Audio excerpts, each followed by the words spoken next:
Future doctors, welcome back to the PCB point. And हम कर रहे हैं एनसीईआरटी रैपिड रिवीजन और उसमें हम करते हैं NCERT highlights, PYQ, assertion reason question and lots of tips and tricks. तो जो बच्चे ऐसा है कि मेहनत तो बहुत करते हैं फिर उनको एनसीईआरटी समझ में नहीं आती, वो लोग ये वीडियो बिल्कुल भी स्किप नहीं कर सकते। ठीक है, तो कल हम सिलेक्टेबल मार्कर की बात कर रहे थे और इस चैप्टर का सबसे टफेस्ट पार्ट जो बच्चों को समझ में नहीं आता है वो मैं एक बार फिर आपको एक्सप्लेन कर देती हूँ। ये है हमारा नॉन ट्रांसफॉर्मेंट जिसमें प्लाज्मिड आया ही नहीं है। ये हमारे ट्रांसफॉर्मेंट जिसमें कि प्लाज्मिड आ गए। अब ट्रांसफॉर्मेंट भी हमारे दो टाइप के होते हैं, रिकॉम्बिनेंट जिसमें एलियन डीएनए जुड़ा हुआ है एंड नॉन रिकॉम्बिनेंट जिसमें एलियन डीएनए नहीं जुड़ा हुआ है। जैसे कि मैंने आपको बताया था कि एलियन डीएनए हमने जोड़ा है टेट्रासाइक्लिन रेजिस्टेंस की साइड पर और इसलिए जो रिकॉम्बिनेंट है उसका टेट्रासाइक्लिन का रेजिस्टेंस चला गया।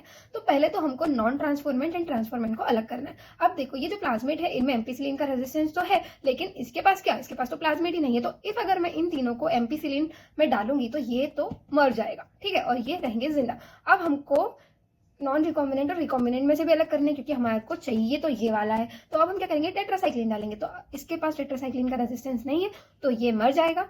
तो हम सिलेक्ट कर लेंगे इसकी कॉलोनीज को, ठीक है, और ये जिंदा रहेगा तो इसको हम एलिमिनेट कर देंगे। तो ये हो गया हमारा एंटीबायोटिक्स वाला सिलेक्टेबल मार्कर। लेकिन इनके अलावा भी और सिलेक्टेबल मार्कर्स हमारे पास होते हैं।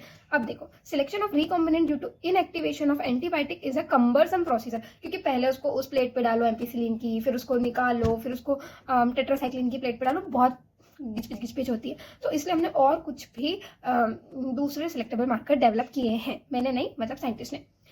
Therefore, alternative selectable markers have been developed which differentiate recombinants from non-recombinants on the basis of their ability to produce color। और कलर तो हमको दिख भी जाता है, तो ये और ज्यादा इजी है in the presence of a chromogenic substance. तो अब क्या होता है, recombinant DNA is inserted with in the coating sequence of enzyme beta galactosidase.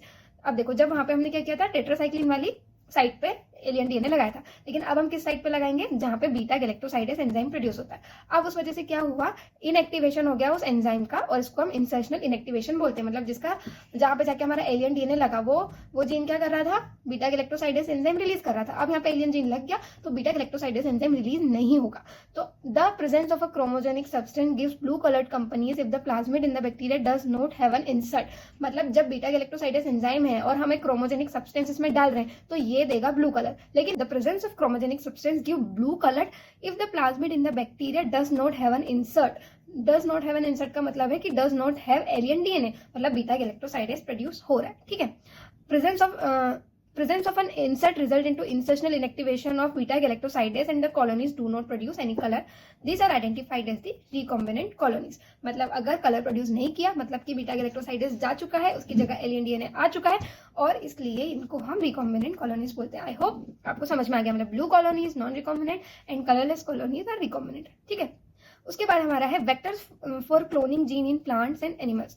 So you may be surprise to know that we have learn the lesson of transferring gene into plant and animal from bacteria and viruses. तो हमने भी उन लोगों से सीखा है। तो देखो, उनसे हम सीख रहे हैं जैसे एक होता है हमारा एग्रोबैक्टीरियम ट्यूमिफेशियंस, ठीक है। ये एक पैथोजन है डाइकोट प्लांट का, और ये क्या करता है, एक पीस ऑफ डीएनए डिलीवर करता है जिसको हम बोलते हैं टी डीएनए या फिर ट्यूमर डीएनए, और ये नॉर्मल सेल को ट्यूमर सेल में कन्वर्ट कर देता है, ठीक है।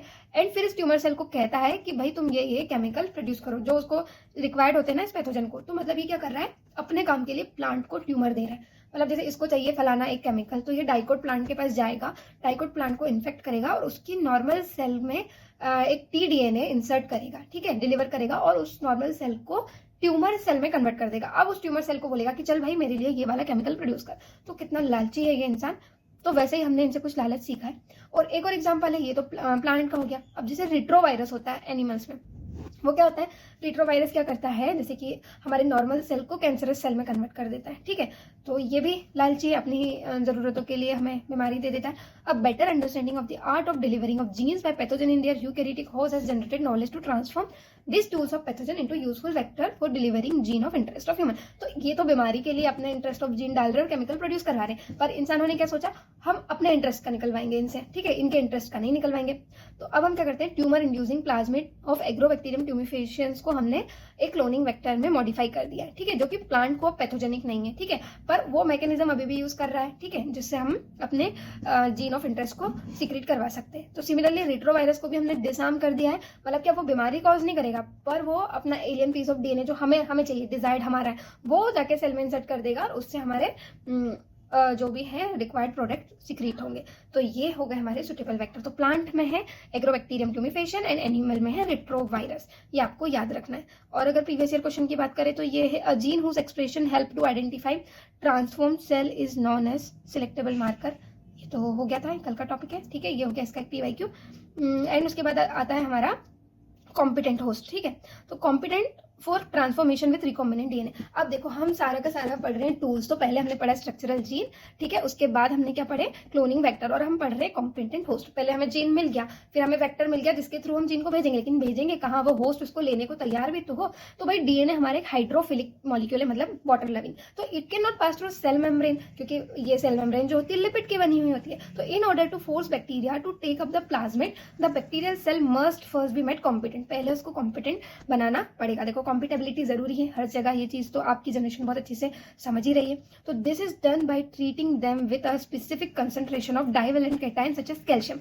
अब उसको कॉम्पिटेंट बनाने के लिए हम उसको स्पेसिफिक कंसंट्रेशन, अब देखो वर्ड्स को मार्क करो, उसको ट्रीट करना है डाइवेलेंट जिसकी वैलेंसी 2 है such as calcium with a specific concentration which increase the efficiency with the DNA enters. ये DNA एंट्री की एफिशिएंसी को बढ़ा रहा है। Enters the bacterium through pores in its cell wall, pores से एंटर कर जाएगा, ठीक है। और ये कैल्शियम क्या कर रहा है, उसकी एफिशिएंसी बढ़ा रहा है। Recombinant DNA can then be forced into such cell by incubating the cell with recombinant DNA on ice followed by placing them briefly at 42-degree heat shock and then putting them back on the ice। तो एकदम उनको मतलब है ना torture किया जाता है। पहले उसको डाला जाएगा आइस पे, ठीक है, फिर 42 डिग्री सेल्सियस का हीट शॉक दिया जाएगा और फिर वापस से आइस पे डाला जाएगा। तो this enable the bacteria to take up. अब वो बोलेगा भाई इतना क्यों टॉर्चर कर रहे हो, ले लेता हूँ मैं DNA, दे दो वैसे ही, ठीक है। तो ये एक तरीका हो गया। This is not the only way to introduce alien DNA into host cell in a method known as micro injection. तो माइक्रो इंजेक्शन में क्या होता है, recombinant DNA is directly injected in the nucleus of animal cell.